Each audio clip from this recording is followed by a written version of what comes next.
Ba ba ba ba ba ba ba ba ba ba ba ba ba ba ba ba. Hip and the lip. Ba ba ba ba ba ba ba ba ba ba ba ba ba ba. From unknown parts of metropolitan New York City, I am the hip, and this is the lip. Yes, good evening, everybody. Hello, our first podcast in December, a chilly December evening, a Tuesday evening after a scintillating Islander-Ranger game in which the Islanders actually won. Oh my God, stop the presses, the Islanders won. Mm-hmm. Oh, 3,000 people noticed. Oh. Well, in addition to those that noticed in the arena, although there may have been some in the arena that were may have been half asleep as well. Well, actually, it was a halfway decent game, I guess. Now, at Barclays Center, you have like 20 to 40% of the people there because there's a hockey game. It doesn't necessarily matter who's playing. They're not fully paying attention to the action, coming and going, maybe leaving early. Speaking of leaving early. Speaking of not going at all. well, speaking of leaving early, 24 hours ago, I was on the New Jersey Transit line departing from MetLife Stadium. Yeah. Oh, was there some kind of like convention there, or was there like an auto show? Is that why you were there? I mean, I was ready to leave before going inside the stadium. I was just feeling so much energy outside of that building, and amongst the tailgaters, that you knew that it was going to be an amazing game. But before we go into that, let's just identify ourselves as Hip and the Lip, a New York sports podcast. Yes. Follow our podcast on iTunes or on the Android app. Stitcher is the one I like to use. Or follow Hip and the Lip on Twitter. You get a lot of interesting insights and dialogue from the Lip there. Yes, the Twitters. So, okay, formalities behind us. Back to this riveting moment last night with people. The highlight conversation at the tailgate was how a record was being set for the lowest available ticket to purchase on StubHub to a Jets game. So I could have went yesterday for $5. I could have went into that building yesterday for $5. So we have this, we go. Would have been more for just the fees than just the ticket. We've been going to this tailgate pretty regularly. It's an organized tailgate. You pay like $50. And you get all you can drink and eat, and it's pretty good food. They have big grills. And for the Patriots game, which was 2 Sundays ago, there were probably 200 or so people at this tailgate. Food sold out. Like, there were just a lot of people getting pumped because I think people felt this was like the last chance for the Jets to do something meaningful this year against the Patriots. That was. So last night, there had to have been no more than about 60 or 70 people at this tailgate. Just desolate compared to a prior week. And, we're scraping for conversation, joking about the backsplash, the quality of the backsplash in the porta potties, and, doing body shots off of the organizer of the tailgate. Like, we were really struggling to find, excitement as we prepared to enter the building. So scraping the bottom of the barrel indeed. Yeah. So we get, we go inside and we're in the 300 seats, and yeah, it's so it's just so desolate up there, more empty seats than occupied seats. 14-0 within 5 minutes. And, we're like, all right, let's venture down. So we go down, and wait, you were able to venture down? The snipers didn't pick you off like they do? So we went down to the 100 section. Wow. And both of our former roommates at different times in our lives, Chris, he found the right section to go into where you're basically at midfield at the lowest possible point. He goes in. There's 6 of us, by the way. All right. We go in. He goes up, and immediately there's right there a row of 6 at the end. It's the 11th row at midfield, and he just takes it, and we all fit right in the end, the last 6 in that row, and we sit there until halftime. and nobody showed up in those seats. Damn, so the snipers didn't pick you off on your way down, and nobody kicked you out of the seats. Wait a minute, did he do that because he was the one that went on the field, that he took his shirt off when the one that went on the field and was tackled by security? Was that Chris? I was gone. I was long gone before that. Okay, you missed that. Oh, too bad. I missed anything in the second half. I was gone.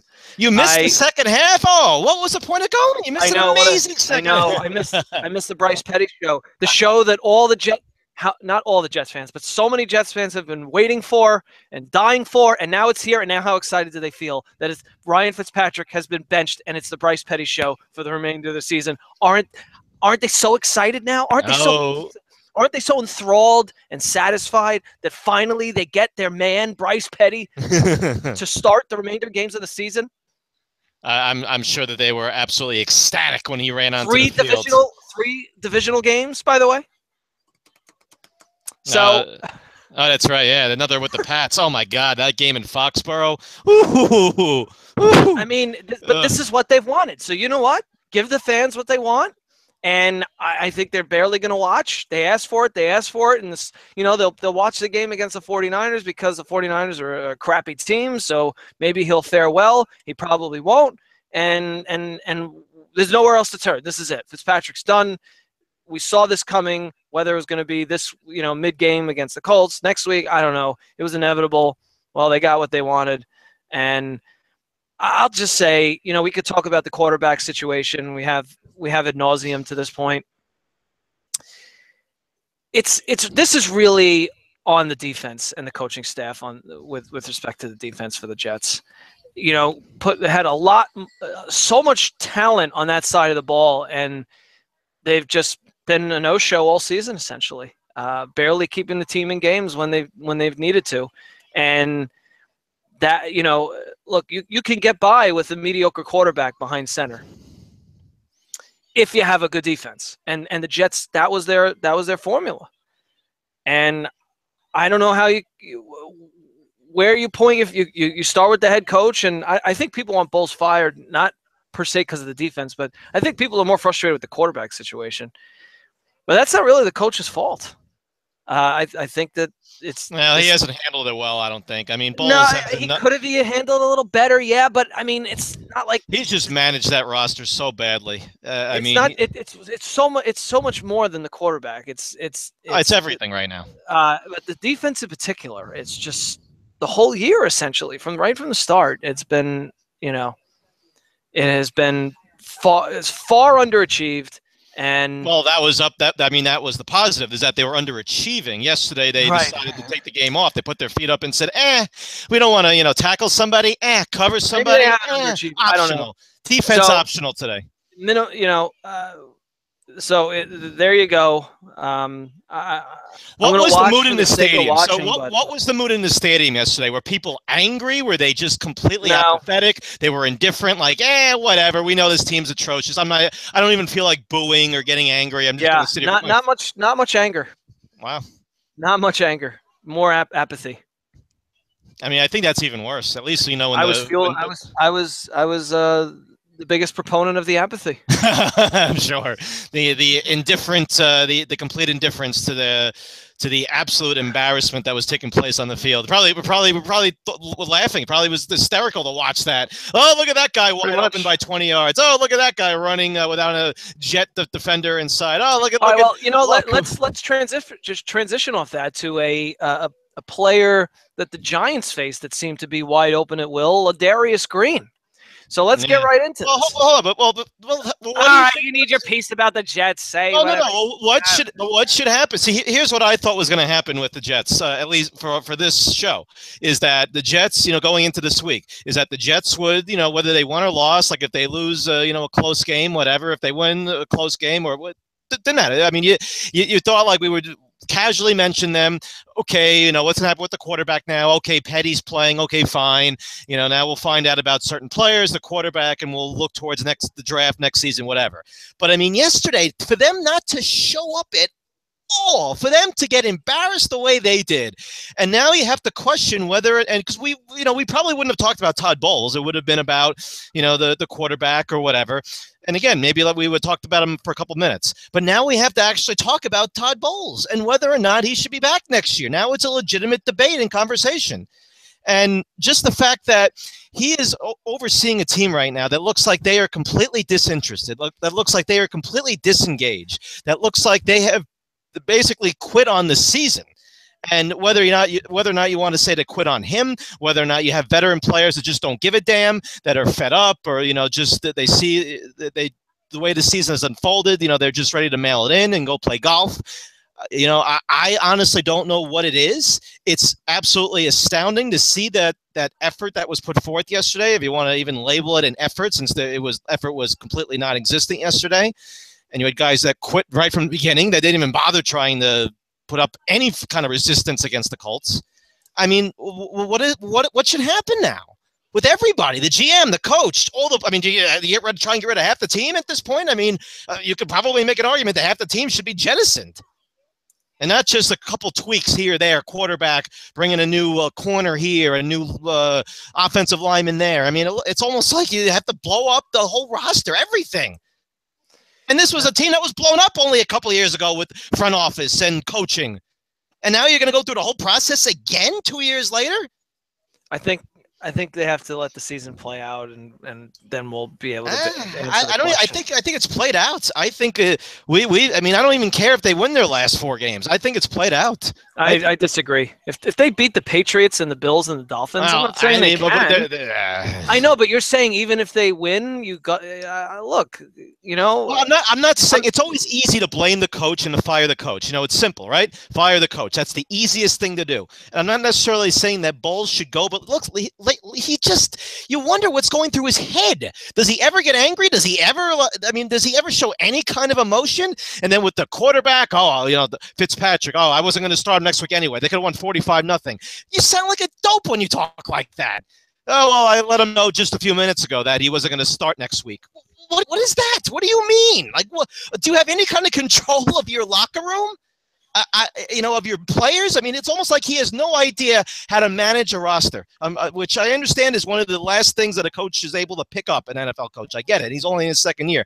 Maybe it's just as simple as he's not cut out to be a head coach, and then he should go back to being a defensive coordinator, worry about one side of the ball, and that's it. And maybe he's not cut out to be a head coach. Again, I don't know what direction they're going to go in. Woody Johnson, I think, is more concerned with servicing the vice president-elect in the owner's booth yesterday. And I guess the heir to the Q-tip fortune is going to be chosen as an ambassador somewhere with Mike Pence and the Donald. Okay, go off and be an ambassador to Zimbabwe or something. Goodbye, Woody. We saw a big motorcade passing us at the tailgate. And kind of shrugged it off, like that can't be Trump, and Trump would have been a lot bigger, like because it was relatively small, and it can't. It must have been the vice president elect. Eh.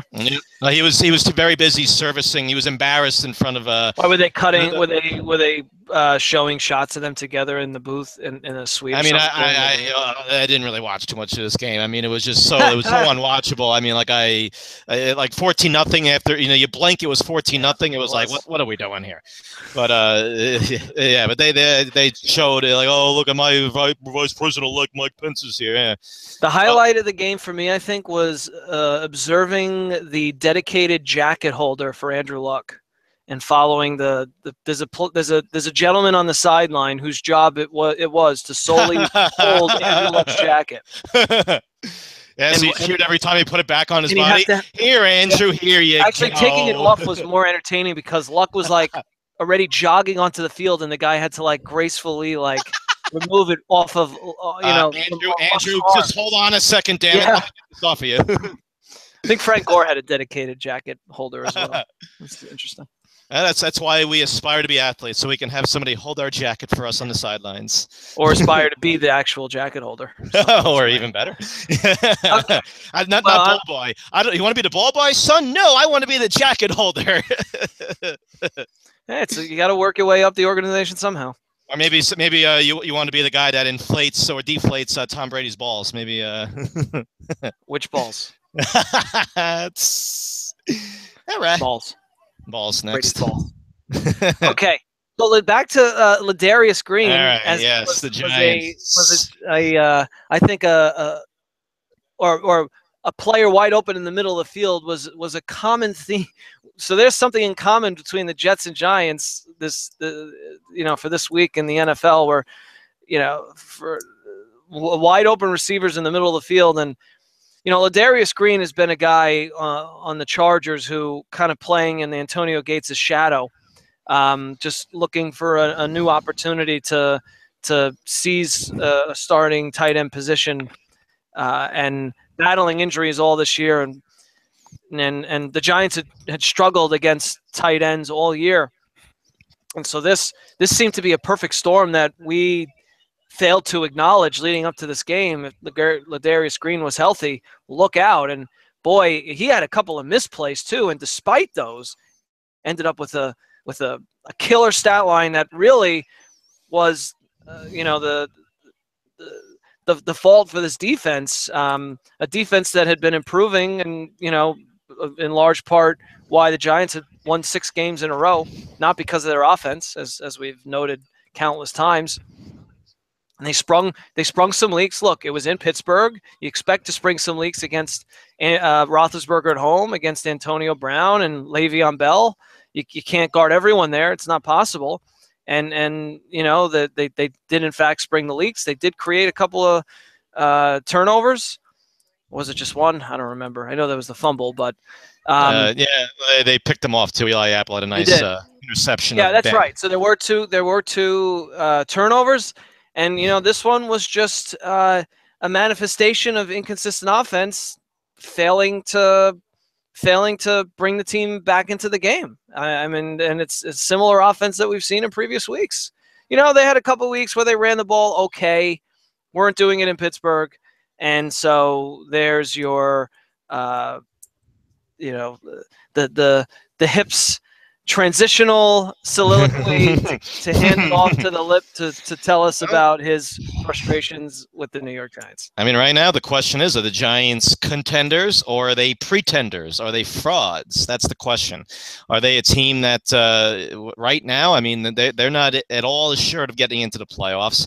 We talked about that this was going to be, this is when the fun was going to start, or at least we're hoping it'd be fun. And that this was going to be the test for them, down the stretch, the last 5 games of the year against 5, pretty good teams, pretty good to very good teams. And test number 1, they failed. I mean, the offense, the offense has been absolutely atrocious. Eli Manning had an absolutely brutal football game. I mean, that was as bad as I've seen Eli Manning play in a while. He was missing guys. He was missing reads. He made some terrible decisions, terrible throws. I mean, he was horrific in that game, Eli Manning. Was he the only reason they lost? No. But when you look at this game from start to finish, it was kind of odd the way the game unfolded. First, you have the safety, which I thought was a questionable call in the end. It was a holding call in the end zone. This came on and we'll get to Odell Beckham. I have a few more words for Odell Beckham. There we go again. We're gonna have to, because it comes up so often. I can't ignore it. Now, there was an atrocious pass interference call on Odell Beckham on that series in which the Giants had the safety. Like a call where you just like shake your head. It was like the defensive pass interference against the Ravens a few weeks ago or a month ago, whenever it was. It set up it set up a long third down in which they were backed up in their own end zone. Eric Flowers gets a holding call in the end zone, safety, 2-0 Pittsburgh. They would eventually go on to get a field goal and make it 5-0, and then they would tack on a touchdown in which Antonio Brown scored a very nice touchdown in the back of the end zone, and this actually came on the heels of the Giants' best drive of the game, in which it was 5-0. Eli's driving, the Giants are driving down. Eli, made a few nice throws, and then makes an absolutely horrific. Just a terrible interception. Lawrence Timmons picks him off. He's looking for his tight end, Larry Donald, who we haven't seen in weeks, it seems like. And he makes a terrible decision throw. You heard him interview yesterday. He said that he was trying to look off the safety, tried to come back to Donald, who had had some separation in the end zone there. Timmons read him, made a nice play on it, Timmons, but it was just a terrible interception in that spot. You're driving. This is your first drive all game. Have an opportunity to put the ball in the end zone, take the lead. Instead, it comes back the other way. A couple plays later, Pittsburgh scores. Now, on that score by Antonio Brown, again, very nice catch, even though it wasn't important, I guess, to review it all the way through, did Fox and the officials, as it looked like he was very close to being out of bounds. His elbow was this close to being out of bounds, and it was definitely debatable, questionable, and it was, he's in bounds. Okay, moving on. Next. Yeah, thanks. But Odell Beckham thought it got a lot of joy, I guess, out of it. Watching his buddy Antonio Brown, who I guess he was hanging out with the night before and making videos with, he had a big smile on his face. Hey, look, my buddy scored a touchdown. Good for him. Well done, buddy Antonio. Are you kidding me? Are you kidding me, Odell? The camera was going to be on him because everybody knows that they're buddies and they made the video. So you knew they were going to cut to him as soon as they scored a touchdown. So, of course, there they are. And he's got a big smile on his face as his buddy makes the catch in the end zone for a touchdown. So we'll get to a little bit more on Odell Beckham in a little bit. So the 11-0 Pittsburgh now, and they would actually, and the Giants, I guess, also forgot how to cover screen passes, as the Steelers would convert on his screen pass on 3rd and 17 towards the end of the first half. That was brutal to watch. Oh my God! And if they stop them there, maybe they're not in field goal range. They don't kick a field goal, or even if they do hold them to a field, they do get it in the field goal range and kick it. At least the Giants have some time left. Instead, they run the clock all the way down.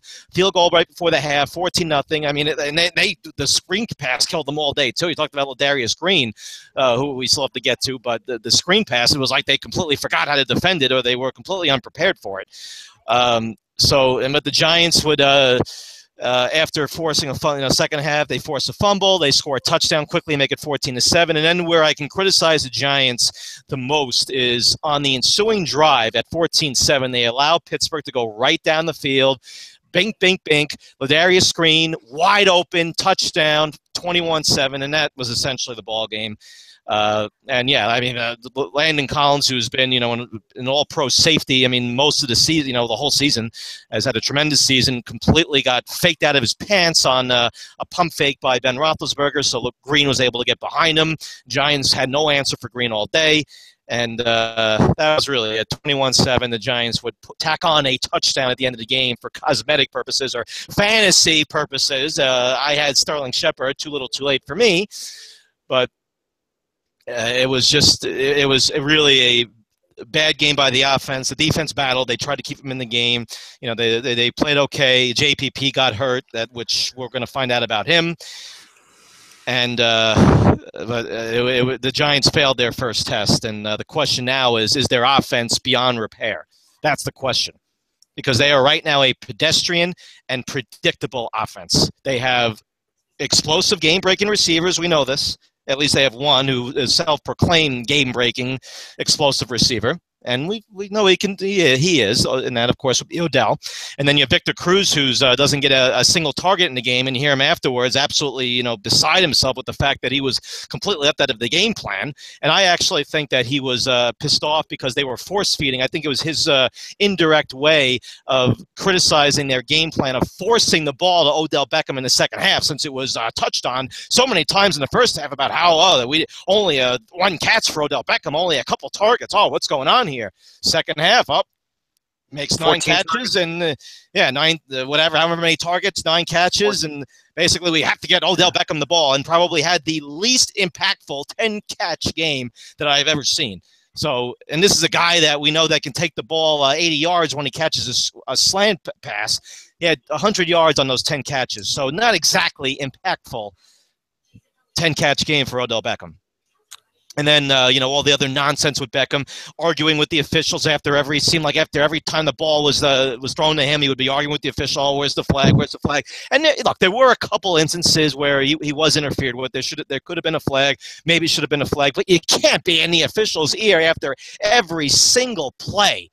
And then, at the end of the game there, we see him fraternizing and laughing and smiling with Mitchell. And this is right at the end of the game when the game was over. You know what? I don't have to see you doing that with the opposing player. You're getting your butts kicked. Just walk off the field. Just walk back to your huddle. And when the game's over, walk off the field. I don't have to see that either. And then after the game, I don't want this crew officiating a Giants game ever again. Yeah, that's good too. And look, this is that. If that's for the coach to do, and there was an article about this in the paper about how good for McAdoo for having his wide receivers back. That's fine. And I in public, I don't. He should do that. I'm not saying that he should admonish his star receiver in public. He should absolutely try and stop this already. We've been talking about this. It seems like all season. He has not put a stop to this and his antics and his nonsense. And then, of course, in the article, it said, criticizing those that got angry that Beckham was smiling at his buddy's touchdown. No. I don't want to see that. That is crap. Along with him fraternizing at the end of the game and everything else. So what do you do? Do you bench him for a series if he doesn't He's start? a detriment to the team right now. I mean, I don't know what they've done with this guy. They have no idea how to reel him in. What do you do? Maybe you do bench him.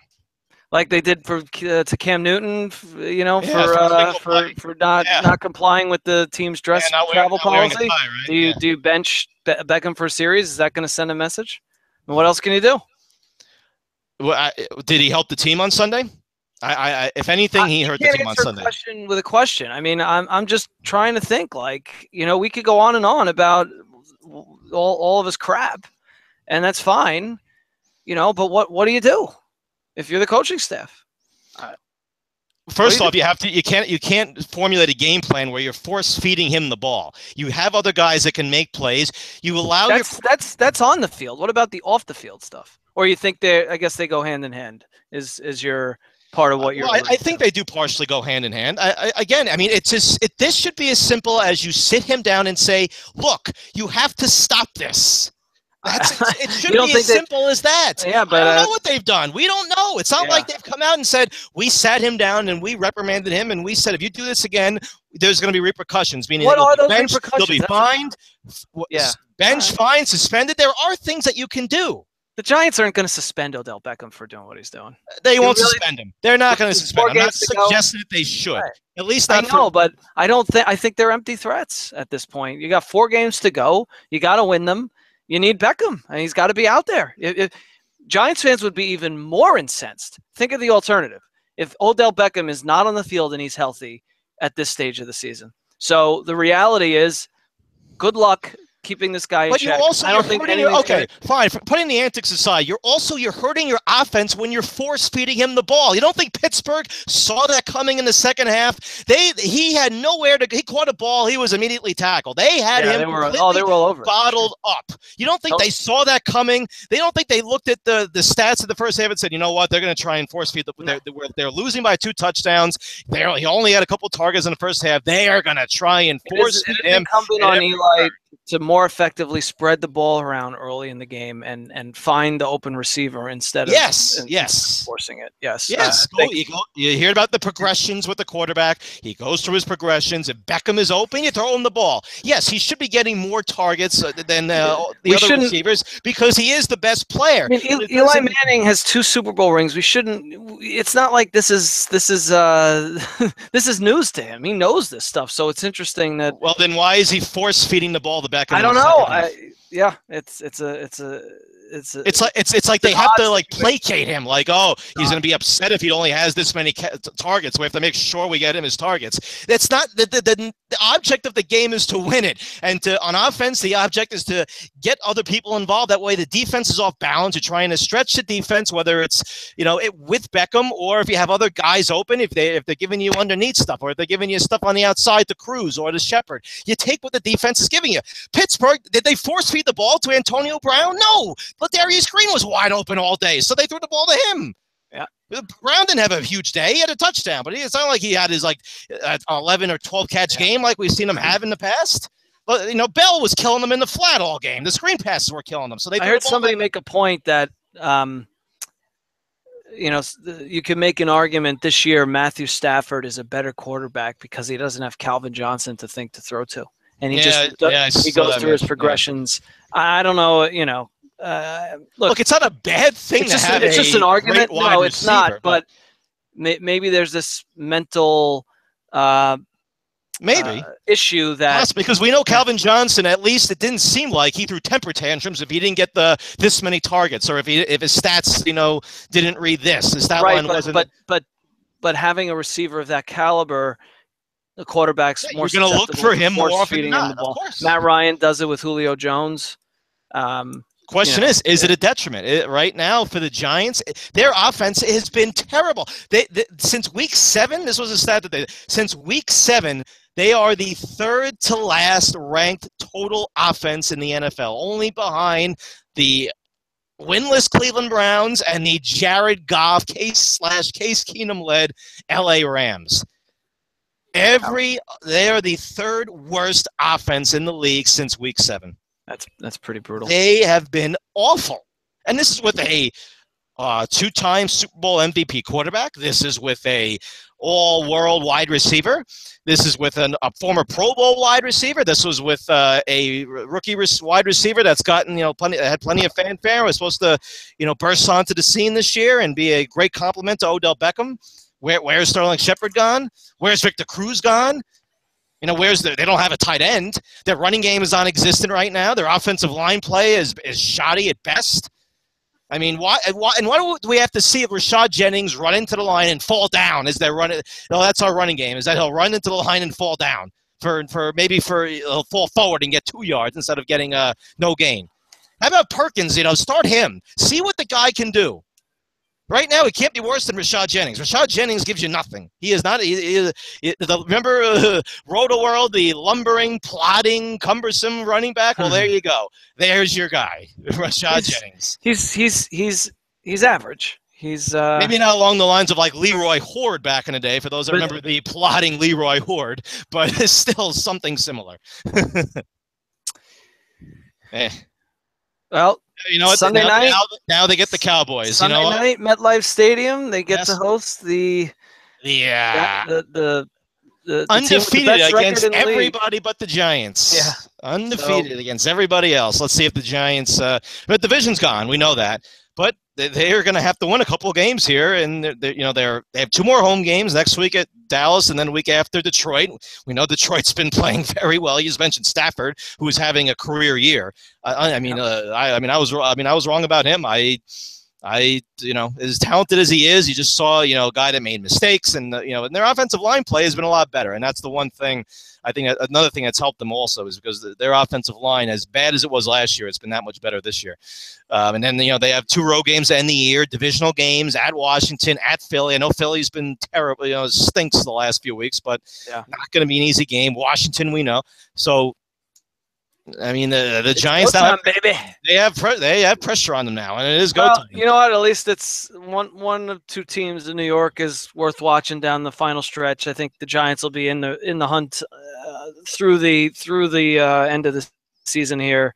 Whether they're on the outside looking in after New Year's Day or not, we'll see. But it's going to be 4 meaningful games, and I'm sure there'll be plenty more Odell Beckham over analysis for you to contribute in the coming weeks. I can deal with. I don't have an issue with him making a stupid video with. I prefer he doesn't do that, but. It's just that there's always something. There's always some kind of secondary, non-game related antic going on, jawing with the opposing player, jawing with the official, complaining that he's not getting enough targets, laughing it up when the opposing wide receiver scores a touchdown. And then at the end of the game there, chucking it up with, you're getting your asses kicked and you're chucking it up with. I just have one last question. Yes. How do we know that he was complaining about not getting enough targets in the first half? Well, I guess there was nothing at least that demonstrative that we saw from him that would imply. Could that be yes, we saw them game plan for him in the second half, but is that something that the media is just assuming is the case because they threw the ball 14 times? We've seen him on the sidelines, when you know that he has not either gotten many catches. But did we see that? Did we see that? No, I don't think there was at least a particular. Right. We're just not. And that's on the Giants. But if that's on the Giants, I'm not saying that's Beckham's fault. Look, that is on the coaching staff, and that's on Eli Manning. If they feel that, we have to make sure we get Beckham. Yes, you should get him involved because he's your best player, and he's that type of game-breaking talent, of course. But it doesn't mean that you do it and you do it to a point where you don't even look for anybody else, and you become such a predictable offense that you make it so easy for the defense to game plan. If you tell the defense, hey, we're throwing a Beckham on this play, they're going to stop him. I don't care how. It doesn't matter if you're Odell Beckham. Doesn't matter if you're Jerry Rice. Doesn't matter if you're Lance. I don't care who you are. You're not going anywhere. If you catch the ball, you're going to be wrapped up and dropped right away. Well, they need the supporting cast to step up. So we'll see. They do. All right. Rangers Islanders. Yes. That's how we are. Well, should we do the round up the football with the college, or just W gas to the college? You know. Well, you didn't get a chance to give your thoughts on the Michigan-Ohio State game. Do you want to do that? Do you want to just kind of bypass it altogether? Just, okay, we have some very exciting playoff games coming up. Alabama-Washington, I can't wait. Set your DVRs, people. Oh. Look, Michigan-Ohio State, it was probably the best game this year in all of college football, and lived up to all the hype, and just, could just had their opportunities to put it away. Some key mistakes kept Ohio State in the game long enough for them to come back, go to overtime, and then it's like a whole new game, and it's I do hate the overtime system. I really do. Yeah, it's pretty. It stinks. It cheapens the game. It does. It doesn't. It doesn't emphasize the team's strengths and weaknesses. No, it's not football at that point. Now it just becomes like a gimmick. It's almost like the NHL going to a shootout in the playoffs. Like, we tied at the end of regulation, shootout time. I mean, it's ridiculous. I hate it. I wish they would change it. Make it another however you want to do it. This 10-minute quarter, whatever you want to do, and to stop with this. Okay, this team gets it on the 20, and then this team stop with that. You cheapen the game especially a classic game like that. It's such a shame. It's got to end. So having seen what you've seen in college football, I'm guessing you watched some of the conference championship games this past weekend. In all of college football, putting aside who's in the playoff and who's not, which team do you think would have the best chance to beat Alabama? I don't think Clemson is as good as they were last year. And Clemson came close last year. Clemson put up a hell of a fight last year. I don't think they're as good this year. I mean, you could take time to think on it, since the game is still like over 3 weeks away. I mean, Ohio State, Clemson. I mean, I think I don't know what the line is on that game. I think that's pretty evenly matched. I mean, I would maybe give a slight edge to Clemson, the slightest of edge to Clemson. I was not impressed with Ohio State's offense. I mean, Michigan has a very good defense, but I mean, Ohio State's offense was doing nothing all game until that interception. What was it, 17-7 at that point? He threw the interception, and then they scored the touchdown right after that. And so, but Ohio State's offense all game was. I mean, they shut them down. I mean, there's that big explosive Ohio State offense. I was not impressed at all. I would say either Ohio State or Clemson, but I would say probably Washington. If that game is within 2 touchdowns at the end of the first half, I think it's a victory for Washington. To be honest, I could be wrong, but I just see Alabama just running roughshod over them, just like they've done over everybody all year, and it's going to be so difficult for anybody to beat them. Though, I mean, they are just so much better than everybody. I mean, we said it. I mean, they have how many NFL players on that team right now? I mean, it's ridiculous. They just so physically overwhelming compared to everybody else. Yeah, kind of anticlimactic. It is. And we were excited because all the chaos, this team lost. Now it's all this team lost. Now it's all chaos. Oh, who's going to get in? This scenario, that scenario, and it stabilized. It did. It really did. And that Big Ten championship game, you knew it didn't matter who won. It was going to be these 4 teams. As soon as Clemson and Washington. That was a great game. That Big Ten championship. It just was. I didn't actually watch it. Oh, it was a great game, but it ended up not mattering for playoff purposes. All right. And these are the 4 teams that should be in. I have no issue with these 4 teams at all. I think these are absolutely 4 teams that should be in. The Lip, you have to do us a favor and disconnect your headset and reconnect it. Yeah.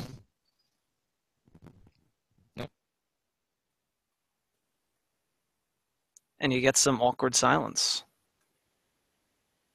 From the hip.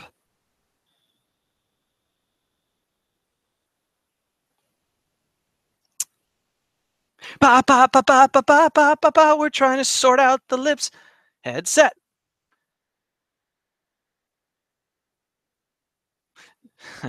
No. Well, while he's trying to sort out his headset there, we will transition to the Rangers Islanders, which just happened tonight. The Islanders hosting the Rangers and emerging victorious 4-2. This is a game where the Islanders took a 2-0 lead after the first period. The Islanders defensive player Scott Mayfield scored the first goal for the Islanders, yes, who just was called up, I believe, to replace the injured was it Adam Johnny Pellick? Boychuk. Johnny Boychuk. Oh, he had the flu. Okay. So I was just saying the Islanders came out of the first period 2-0, and if you've watched the Islanders this year, you know that pretty much no goal lead is a safe lead for this team. I was trying to think to myself, how many goals would they have to be up going into the third period for you to feel safe? And I think the answer is 5. I think if they have like a 4-goal lead or less going into the third period, you have to worry because they've lost so many games surrendering leads or being tied towards at the end of games this year that they get out to leads and then they just like stop playing. So that was on my mind the entire time, but the Rangers could not break through. No, I mean, it was goaltending was the difference again. I mean, Halak played very well. I mean, Halak has been, I mean, he played terrific against Washington last week. I mean, let's not, and I know that people will now want to, the Islanders turned a corner. Oh, they're winning game. They've won some games now. Have things turned around. Are they going to make a run now? Hold on. They're 4-0-1 in their last 5. Despite that, they still have tied for the fewest points in the Eastern Conference. Right, yeah, and they have a ton of teams. They still have to jump over all those teams in front of them. So, and you know what? I don't look at this team and all of a sudden think like, wow, if they flipped the switch, it looks so much better. They look a little bit better. They do. I mean, not everything is dump and chase. Now they're actually trying to create some offense, through the neutral zone and off the rush, and they're trying to, actually, adapt to today's NHL and not just employ a game plan that is reminiscent of the 1990s trap NHL, neutral zone trap NHL. So yeah, they are playing a little bit better, but their goaltending has also been a big factor as to why they're winning. They beat a terrible Calgary team that was on the second of a back-to-back at the end of a 20-game road trip or whatever it was. Big whoop. Pittsburgh, Pittsburgh was a nice win, but there was still things in that game that were eh. And the Washington game, I mean, they scored 3 goals in the third period or whatever, and Locke, stood on his head. I mean, for parts of that game, he was tremendous. And then the Detroit, they regressed to what, their typical Islanders. They actually tied the game late, but then overtime they overextend the shift at Tavares. Chimera decides to throw himself onto the ice as part of his way of playing defense, and Detroit wins that game. But yeah, and look, it's always great to beat the Rangers. I always get that extra joy when we beat the Rangers, especially at home when they have all those rag hole fans in the stands. So it's always nice. Again, they're playing a little bit better. They have some continuity with their lines. They finally, I mean, they're still shuffling their lineup here and there, and there's flu bugs, and this one's out with it. So I mean, you still have that a little bit, but they're starting to gain some continuity with their lines. They have Nelson now playing with Tavares and Bailey. I think you're going to see that at least in the short term, which I think that you should leave that the way it is, even though they were not very good tonight. The Strome playing with Ladd, I think they should leave that. And Prince, I think that trio has been okay as well. And then the bottom 6, I mean, you've seen a little shuffling, but they are playing a little bit better, but they still have so many teams to jump over. So right now, I'm not talking about playoff spot or this many points out or this team's standings. I don't care. Talk to me if they actually, go on like a big streak where they get themselves right back in it, and you're talking about now potentially competing for a playoff spot. But as far as I'm concerned, right now, they're not competing for anything. They are just competing to get out of the basement, because right now they are still in the basement of the NHL's Eastern Conference, regardless of whether they're tied with the 2 other teams or whatever. They're still at the bottom of the conference. So get out of the bottom, get out of the basement first, then come talk to me. They're still 10 and 15. Basically, this winning streak bought the head coach and or GM at least a month, I'd say. Honestly, I don't think they were ever going. I think the Islanders, they would have had to have legitimately lost maybe like 20 games in a row before you ever would have saw. But they were really, it looked like when we were talking a couple weeks ago, it looked like rock bottom. Wretched. And with little sign of bouncing back. And had it continued, I think you would be seriously thinking that it would happen now. I mean, some of the articles that were out, like, just were, ripping apart the GM. Like, you don't see that. Rightfully so. You haven't seen that. No, you haven't. Now and they're he's going to been back able off to a little. hide. Now they back off because they're on this little modest winning streak and try to enjoy it while it lasts, and knowing that this team isn't very good. So, they're probably giving some false hope, but you want to root for the franchise and see them at least try to be competitive. At the same time, are they really on some path to taking this franchise up a couple notches and being one of the better franchises in the league? I don't know. And that's everything that we heard, right? We heard that. We talked about the owner. I want to make this a world-class organization, and we'll get to in just in a moment here about there was an article in Newsday from the beat writer Arthur Staple about how apparently they're on the lookout, they are looking for a team president that would, I guess, take that title away from Garth. So, but yeah, I mean, they're right now they're playing marginally better, but the team still, to me, lacks an identity. They don't know what kind of game they really want to play, and they want to play a skill game. You want to play a heavy, but they can't play a heavier game because they don't have that type of lineup. They have a smallish type of lineup, so you would think that they would be playing more of a speed skilled game, but they don't seem to be able to do that, at least consistently. What type of identity do the Rangers have? I haven't watched enough of the Rangers. Well, I mean, the Rangers, at least for a period there, I mean, they were scoring a ton of goals, but they were generating a lot of. I mean, their puck possession is not very good either. They're right towards the bottom with the Islanders, and right now their PDO says that they're going to regress to the mean, and then they're going to go into a little bit of a slump here offensively, which they have. I mean, they're not scoring goals at the clip that they were earlier in the year. But I mean, the Rangers, I mean, they are creating a lot of opportunities through the neutral zone, off the rush, transitioning the puck, but their defense is not very good at transitioning the puck. That's the one thing, and that they're basically doing it, with their forwards, giving good support and being able to, generate with their forwards through the neutral zone and then creating that way, not so much with their defense, creating it from their own zone. So I think the Rangers, you're going to see them continue to dip, I think, a little bit offensively. The Rangers were playing shorthanded tonight. They lost two of their forwards. They were already playing without Mike Zibanejad, who was Rick Nash went down. Yeah, Rick Nash did it tonight. Zibanejad's out for another however many weeks. Grabner didn't play tonight. Nash went down tonight, as you mentioned. When was the last time you saw a 6-on-3, by the way? Yeah, that was interesting. The Islanders were apparently, in addition to playing the Rangers, they were playing the referees as well. And then the Islanders had one power play, the Rangers had one. Oddly, the Rangers didn't seem to be playing with a sense of urgency in like the last 40 seconds. They were doing more passing, trying to get the right look in a 6-on-3.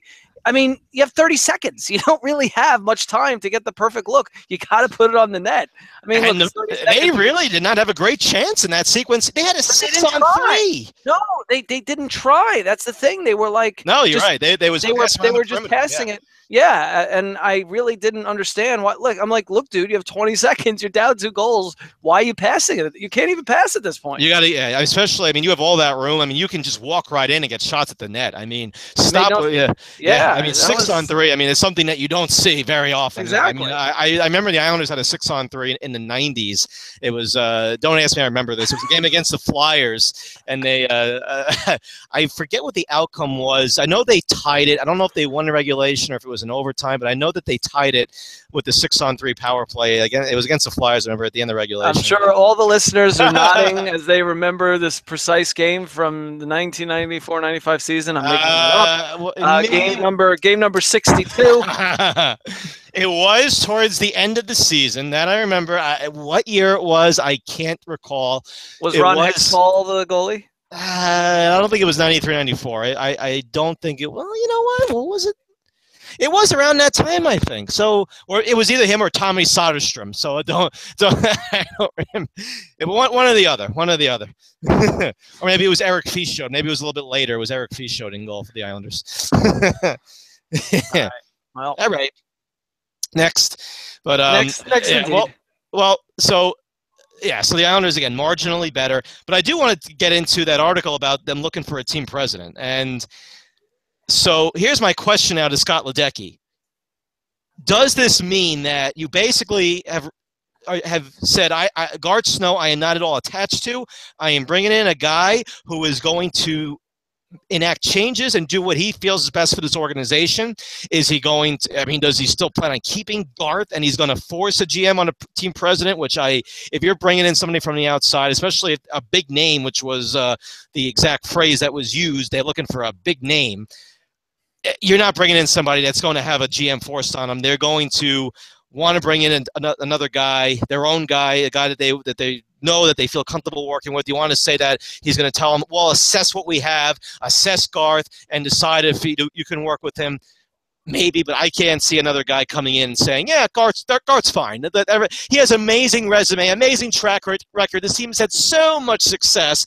I don't want to get rid of Garth Snow. That would be stupid. That would be foolhardy on my part. Yeah, I don't think that's going to happen. So apparently they spoke with Pat LaFontaine, the former Islander, the ex-Ranger and Lightning and Dallas Star player Brad Richards, who apparently is very well connected within the NHL Players Association. They apparently spoke with John Tavares' agent, Pat Brisson, of Creative Artists Agency, who apparently was a candidate for the Penguins GM job a couple of years ago, which I didn't realize. Which I mean, you don't hear about an agent being considered for a front office job. I mean, agents make $1 zillion getting millions of dollars for their clients. Why would they want to turn around and do that? But his name was mentioned. But the question is, do the Islander is Ledecky's plan to bring in a Brendan Shanahan type that's going to bring in a GM that is there specifically to, kind of be a figurehead, but also structure the front office and, with especially now with, analytics and the way they scout and sports science teams. And, is he looking to bring in a guy like Shanahan with the Maple Leafs and do that? Or is he looking for a John McDonough with the Blackhawks who, is a marketing guy and basically rebranded the Blackhawks into, a legitimate world-class organization and one of the premier franchises right now, not just in the NHL but in all sports. So that's the question. What is he looking for? What's the plan? What's the end game?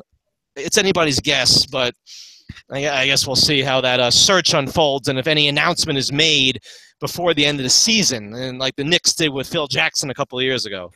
I mean, what do you see in a difference between what a GM's role and a team president's role? What's even the difference in their role? I mean, a GM is deciding on person. I mean, teams will have a team president that will essentially act as a figurehead, a go-between between the owner and the GM. I mean, not every team has a team president. At least I don't think. But I'd say majority of teams do now. I mean, some of them are more involved in personnel and player development roles. Others are more involved in the marketing and business aspects.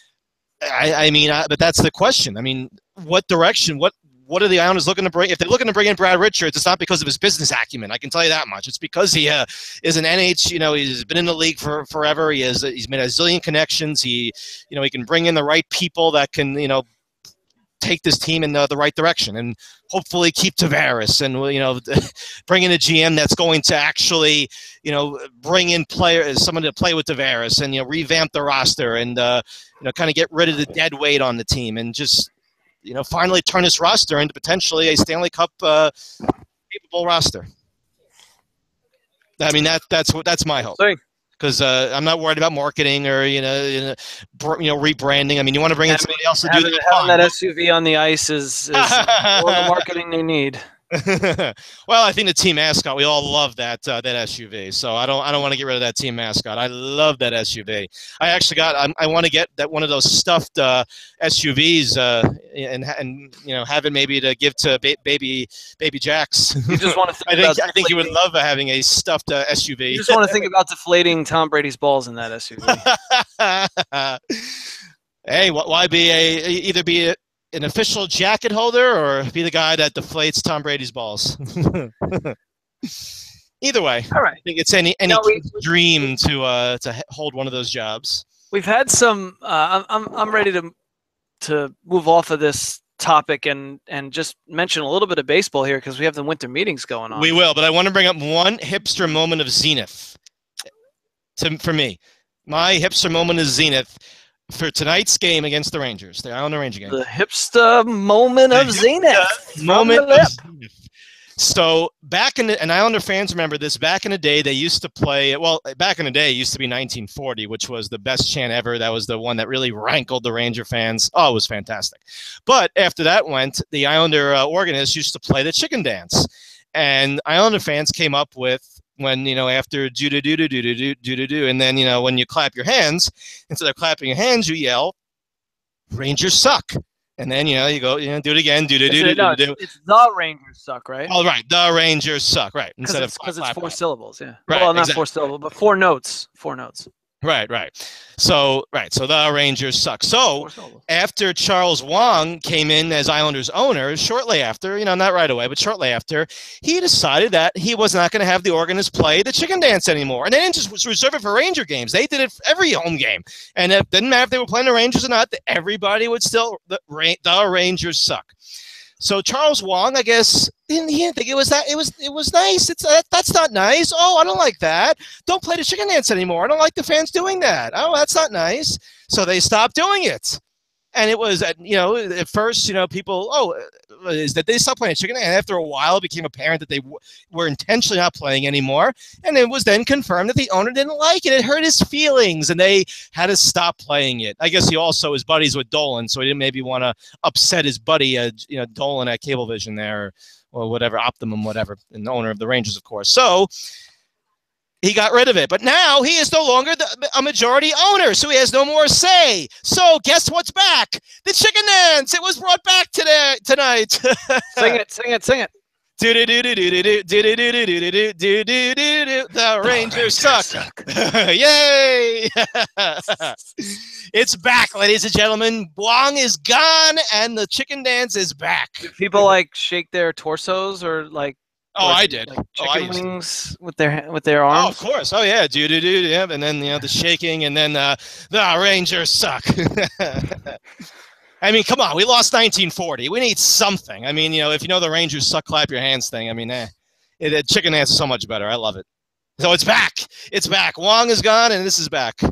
Did they do it the first? Well, the first game was at the Garden, so this was the first game at Barclays. So we have to be on the lookout now if they do it for all home games, or if they just reserved it for the Ranger game. I mean, they used to do it at every home game. You've gone to at least one. I've gone to at least one. I don't recall hearing. Yeah, I don't know. It wasn't the one I went to. I went to the home opener.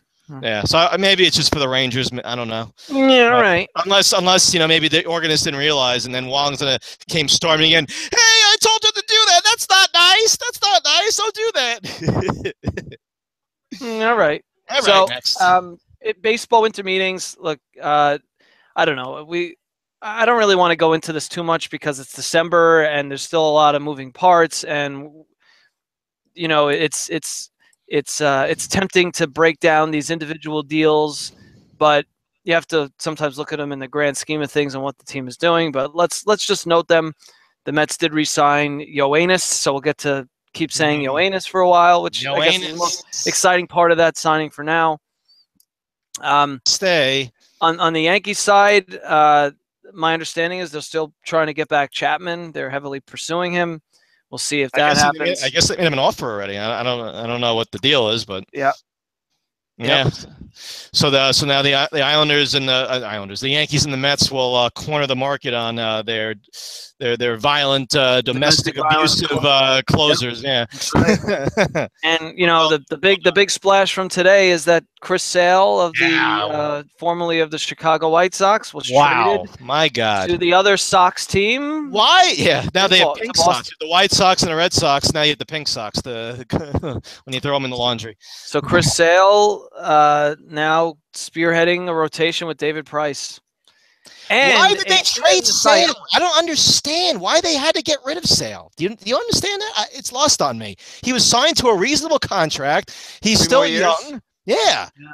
Why? I mean, was he that much of a distraction in the locker room? I mean, was he that much of a cancer that we have to get rid of this guy right away? Must be. That must have been it. Yeah. They now decided, he's on the. They decided, let's see what we can get for him because he's just not a good fit for this organization. I guess that's what it came to, and they felt like they found a package that was worth getting. So they got this prospect who can be a mega stud, but he's just a prospect right now. Yeah, the Cuban guy. So yeah. How about that? So the Red Sox, they throw $63 million at this sign this guy. Moncada. Yeah, and this is the beginning of last year. So they basically they threw the most money at this guy and outbidded everybody that was bidding on this guy. And then 2 years later, when nobody has any idea what this guy's going to be, they deal him they make him the centerpiece for a trade for one of the best pitchers in baseball. I thought they got rid of the inequities in this system. Dave Dombrowski? Yeah, Dombrowski. Yeah. I mean, think about that. They throw $63 million at this guy, only 2 years ago at the beginning of last season. And then 2 years later, they make him the centerpiece of a deal for the best pitcher in baseball. One of the best pitchers. What? Ridiculous. That just sounds ridiculous. My God. Boston has 2 ace southpaws. Yeah, well, I don't know. Is David Price an ace anymore? And last year's Cy Young winner. Porcello stinks, though. I don't care. He stinks. He stinks. Yeah, it's the win stat that just gets grossly overvalued. I mean, what do you have, 23 wins or something?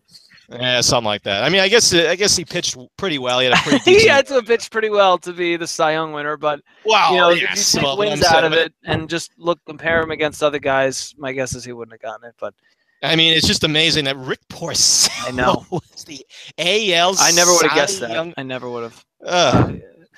Okay. I look at him as number 3 pitcher. Well, see, here's where I miss the days of the Yankees going tit for tat with the Red Sox. It's kind of like in The Simpsons, with the rivalry between Springfield and Shelbyville, where Shelbyville builds a mini mall and Springfield builds a bigger mini mall, and then Shelbyville makes the world's largest pizza, so Springfield burns down their city hall. It used to be tit for tat with the Yankees and Red Sox too. The Red Sox get Dice K, the Yankees go out and get Kei Igawa. Remember him?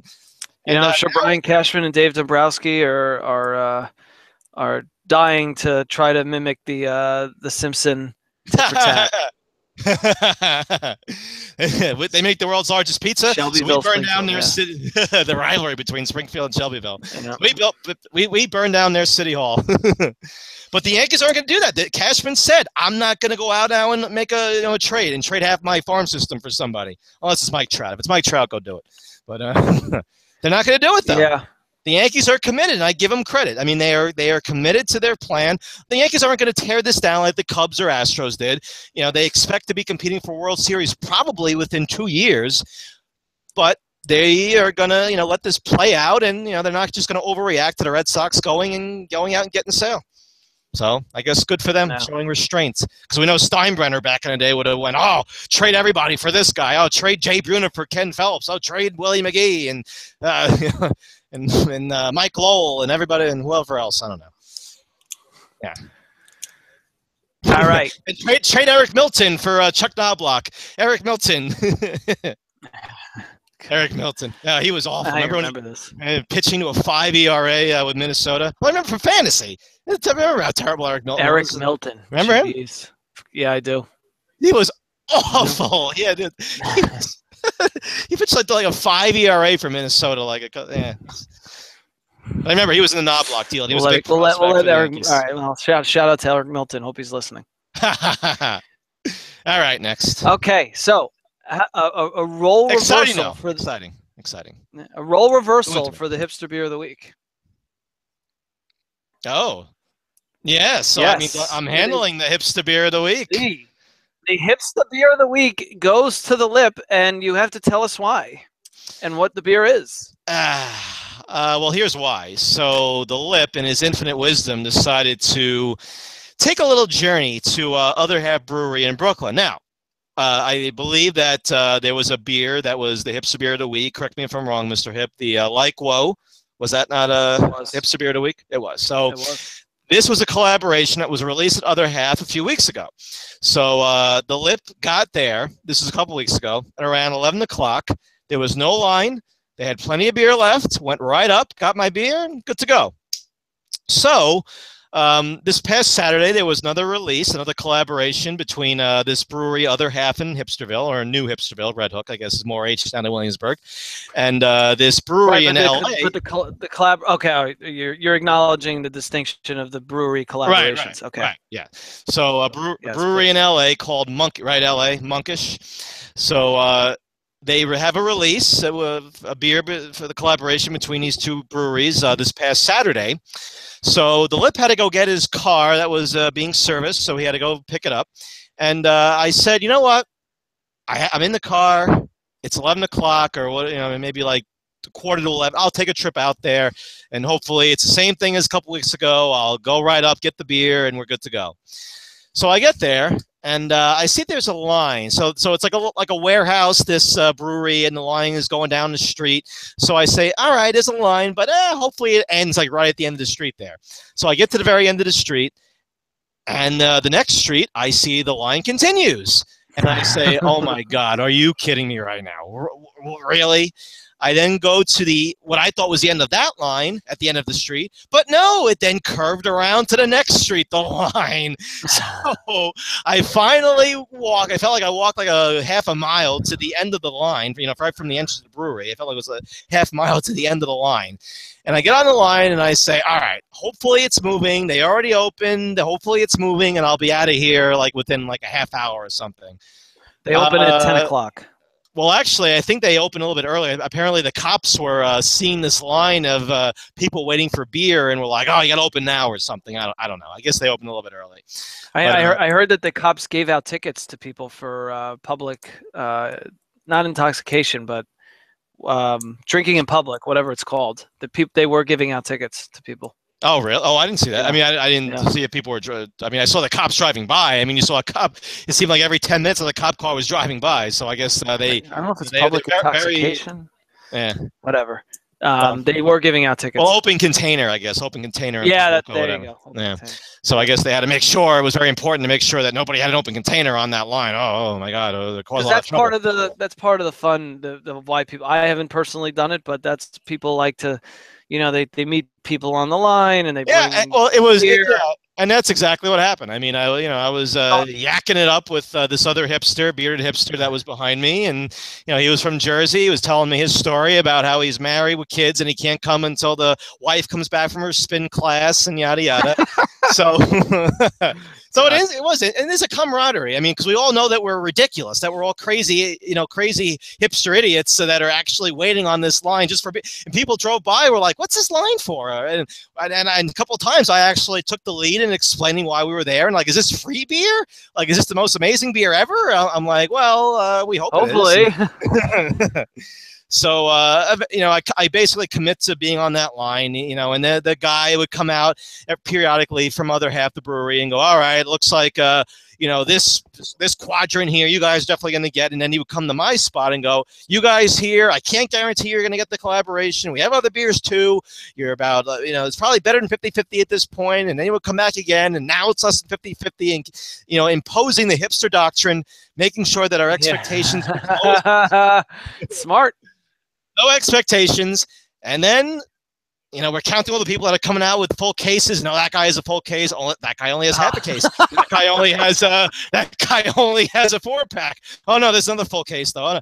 So we finally get to right to the front, and they're like, oh, there's beer. They have everything left. So eventually I get there and I get my full case of what is it called again? Blowing Up the Spot. So Blown Up the Spot, a double IPA. You probably know better than I do, even though you don't have it and I do. I still don't know exactly what it is. Double IPA, 10.2%. And I got another couple other 4-packs of this other double IPA and a couple stouts. And away I go carrying my, it seemed like 10 pounds of beer in my arms. And I'm like struggling to get to my car. And so that's my story. I got the beer 2.5 hours later, came back, popped open one of those bad boys, and oh my God, what a rush, what a sensation that double IPA was. All right, I can't describe it though. I can't do it like the him. The hip does a really lot better saw than I people do. coming out with just a 4-pack. Not maybe Like, not just a 4-pack. There was. I mean, I like would they say would wait online for that long for nah, just 4-pack. nah, not just a 4-pack. I think the least that I saw. I mean, well, people were walking out with full cases, but like half of it was the collaboration, half was Okay. the session or whatever Right. IPA. Another one was the other double Yeah. IPA. But we were just looking to see the collaboration. Like, oh, there's only a half a case of the collaboration. There's only this many of the because that's what I was there for. I want that damn collaboration. You're right in the thick of it. I was right in the thick of it. So I definitely felt like one of the crazy hipsters that, that's part of this underground beer culture that, only a few months ago I didn't even know existed. I said, what is this? What's going on here? What's other half? What is other half? It's a brewery. Is a brewery now you're here? talking about collaborations and studying people when they come off the line. Oh, we were intently looking. I mean, we were like, oh, there's another one. Oh, what does he have? Oh, I think that's a green can. That's not it. Oh, that's the purple can. No, that's it. Oh, how many though? 1, 2. How often did the other half guy come out, would you say? I would say he came out about 5 or 6 times. So I was online for about 2.5 hours. I would say 5 or 6 times he came out to give us an update as to where we were. How many people were online behind you by the time that you got up there? It was a decent amount, I would say. I mean, it wasn't. I mean, it didn't extend like all the way back as far as the eye could see it, but it was definitely like at least like another 40 or 50 people behind me. Because I know, at least maybe even a little bit more. People, I know somebody that got up at like 5 o'clock in the morning to go. Oh yeah, Jersey. Yeah. No, I heard people talking like, "Oh, I was here at this. Oh, I was here at 7. Oh, I was here." Yep. Crazy. Yep. So the gold standard, the Monkish and Other Half collaboration. Apparently, well, 10.2%. I tell you, I don't know how they do it though, because you think you're drinking a 10% beer, you're like, oh my god, like how can I? And it just goes down so easy. Yeah, like, how is this possible? How do they do it? That's why people rate it so highly, is because it's such a strong beer, and yet they somehow figure out how to mask it. You don't really. Yeah. Oh my god. It's not like Steel Reserve. When you have a Steel Reserve, the malt liquor, right? They call it, like the really high or the high gravity. Yeah, the Steel Reserve, old English. Edward 40 hands back in the day. Well, happy for you to share the experience, and we'll see. It was cool. It was cool. We could see if we could share, an experience from a brewery next weekend. Yes, indeed. Coming weekend, so we'll see. Who knew they were so? Yes. Where are these breweries coming from? I like this. Can't keep up with all these breweries, all these Yes. All right. Well. All right. So we'll have maybe the biggest game of the year for the Giants to break down next week, and some Jets football that we'll talk about for about 30 seconds, and whatever else comes up on Hip and the Lip. Thanks for listening. And we'll actually have to acknowledge the New York Knicks that are on a little streak themselves, and they got their second. Yeah, I think we got to give them some. We got to give them some speak, and because they're seeming to get better as the season progresses, as we kind of expected. They're gelling, and it's like Phil Jackson has this team headed in the right direction. So we'll get into that a bit more next week. All right. Next. All right. Yeah. Yes. Bye. All right. Bye. All right. Let's go, Islanders.